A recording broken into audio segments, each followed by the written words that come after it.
राजपुर राज्य का एक गांव था अजयगढ़, जहां रहता था एक परिश्रमी युवक राकेश। वे खेतों में काम करता था और अपने छोटे से घर में अपनी इकलौती बहन राम्या के साथ रहता था। अर्जुन के लिए उसका परिवार राम्या ही थी।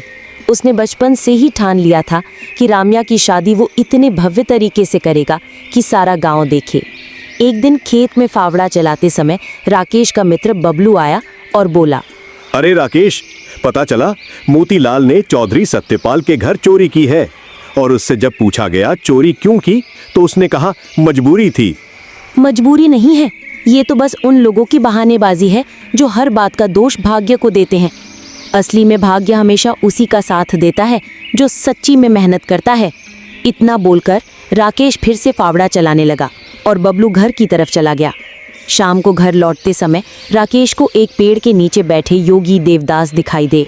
तभी राकेश को एक आवाज सुनाई दी, तुम्हारी बातें सुनी मैंने राकेश, पर जान लो भाग्य और मेहनत दोनों जरूरी है। समय आएगा जब तुम्हें मेरी बात समझ में आएगी। कुछ समय बाद राकेश की फसल पकने ही वाली थी कि अचानक कीड़े लग गए। लाख कोशिशों के बावजूद सारी मेहनत बर्बाद हो गए। भैया, अब मेरी शादी कैसे होगी? मैं हार नहीं मानूंगा राम्या, दोबारा बीज बोऊंगा। इस बार मेहनत दुगनी होगी। राकेश बीज खरीदने के लिए गया ठाकुर तेजपाल के पास। कर्ज दूंगा, लेकिन याद रख ब्याज भारी है। नहीं चुका पाया तो खेत मेरा। राकेश ने कर्ज लिया, बीज बोया, फिर से मेहनत की, मगर इस बार भी वही हुआ। कीड़े लग गए, खेत भी चला गया। अब घर में राशन तक नहीं बचा। भैया, क्या अब मेरी शादी कभी नहीं होगी? मैं महाराज चंद्रवीर के पास जाऊंगा, वो दयालु हैं। अगले दिन वो महाराज चंद्रवीर की हवेली की तरफ जाने लगा।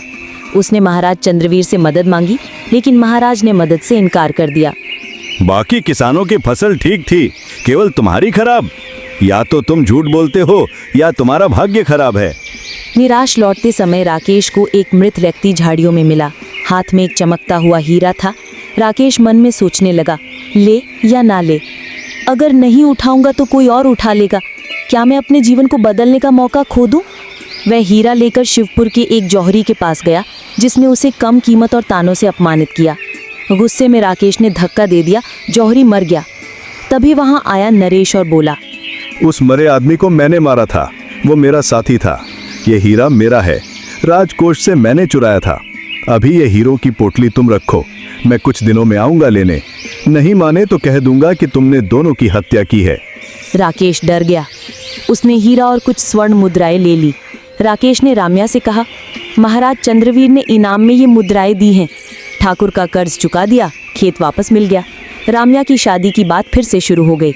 एक दिन जब राकेश घर आया, वहां महाराज चंद्रवीर, सेनापति बलवी, सैनिक और पकड़ा हुआ नरेश खड़ा था। महाराज, जो चोरी हुई वो हीरे इसी के पास है और इसने मेरे साथी और जौहरी दोनों को मारा है। महाराज, मैंने गलती की, पर मजबूरी में सब कुछ नरेश की धमकी से किया। हीरा मुझे रास्ते में मिला था।